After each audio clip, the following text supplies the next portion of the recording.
नमस्कार, मेरा नाम है शुभम। अब लोकसभा के चुनाव में कुछ ही महीनों का वक्त बचा है। ऐसे में बिहार की राजनीति में देखें तो नीतीश कुमार और लालू प्रसाद यादव अपने 6 घटक दलों के साथ मिलकर बिहार में भाजपा को टक्कर देगी। तो वहीं भाजपा जो है चिराग पासवान, पशुपति पारस, उपेंद्र कुशवाहा, जीतन राम मांझी, इन नेताओं को अपने खेमे में रखकर महागठबंधन को जोरदार टक्कर देने की तैयारी में है।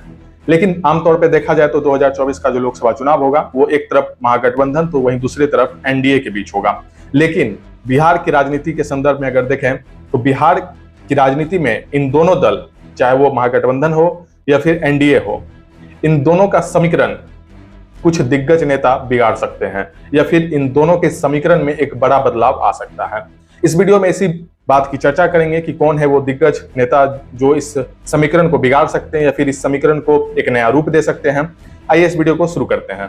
बिहार में लोकसभा की 40 सीट है और भाजपा बूथ लेवल से ही पार्टी का माहौल बनाने में जुटी हुई है। तो वहीं दूसरी तरफ नीतीश कुमार, लालू प्रसाद यादव, कांग्रेस और साथ में वाम दल मिलकर भाजपा को टक्कर देने की तैयारी में है।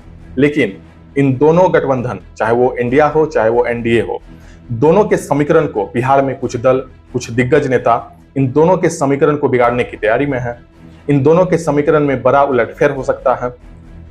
तो आइए जानते हैं इस वीडियो में कि वो नेता कौन है। सबसे पहला नाम आता है असदुद्दीन ओवैसी का, उसके बाद मुकेश सहनी का और तीसरा नाम है प्रशांत किशोर, राजनीतिक सलाहकार हैं, नीतीश के करीबी कह लीजिए।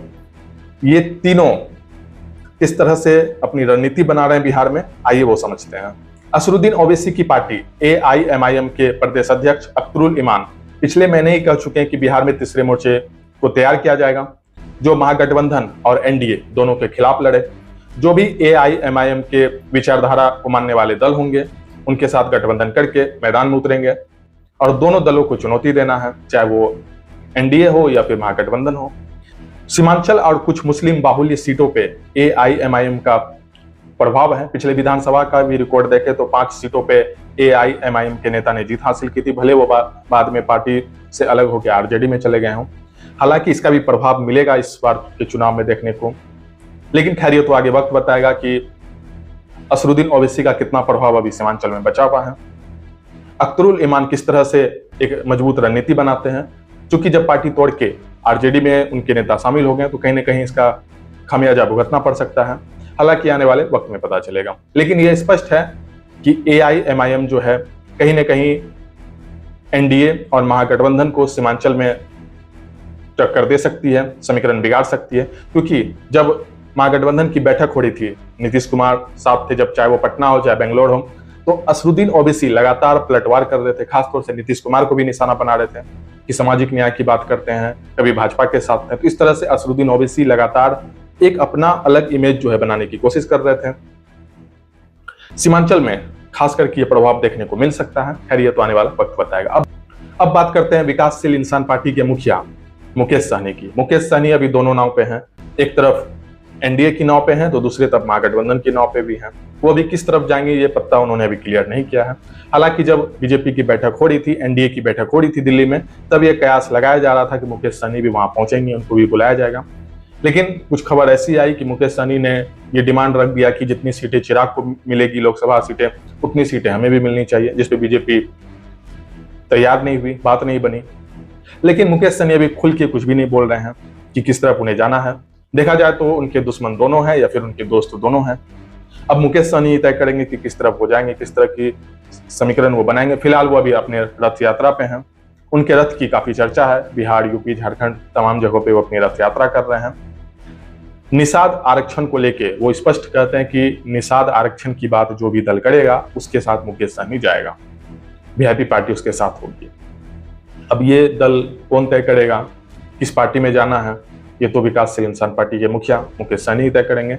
लेकिन कहीं ना कहीं समीकरण में एक बड़ा बदलाव आ सकता है। अब बात करते हैं प्रशांत किशोर की, राजनीतिक सलाहकार, नीतीश के करीबी कह लीजिए, एक वक्त पे थे।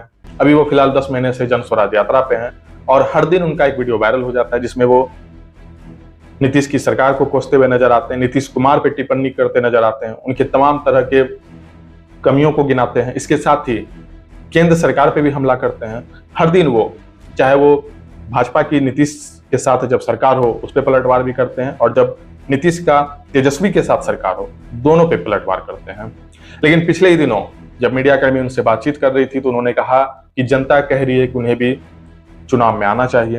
हालांकि अभी ये स्पष्ट रूप से उन्होंने नहीं कहा कि जन स्वराज ये एक पार्टी बनाकर वो चुनाव में आएंगे या फिर वो निर्दलीय किसी प्रत्याशी को उतारेंगे, उनका समर्थन करेंगे, किस तरह से वो रणनीति तैयार करेंगे, ये उन्होंने स्पष्ट अभी नहीं किया है। लेकिन कहीं ना कहीं एक संदेश मिला है कि प्रशांत किशोर भी आगामी चुनाव में अपनी रणनीति तैयार कर सकते हैं, क्योंकि आए दिन वो जो है नीतीश कुमार के बारे में या फिर भाजपा के बारे में एक नकारात्मक माहौल बना रहे हैं, हर जगह घूम घूम कर उनकी कमियों को जनता से बता रहे हैं। तो कहीं ना कहीं ये कयास है कि वो भी राजनीति जो आने वाले समय में लोकसभा की जो चुनाव है उसमें वो अपने प्रत्याशी को उतार सकते हैं या खुद भी वो एक पार्टी बना के एक नया ऐलान कर सकते हैं। खैर ये तो आने वाला वक्त बताएगा। तो ये तीनों दल, ये तीनों नेता, दिग्गज नेता कहीं ना कहीं जो है बिहार की समीकरण को बदल सकते हैं और जो दोनों दल है एनडीए या फिर महागठबंधन, दोनों की समीकरण में एक बड़ा बदलाव ला सकते हैं। अगर आप इस वीडियो को यूट्यूब पे देख रहे हैं तो हमारे चैनल को सब्सक्राइब करें। अगर आप हमारे फेसबुक पेज पे देख रहे हैं तो वहां फॉलो करें। वीडियो देखने के लिए धन्यवाद।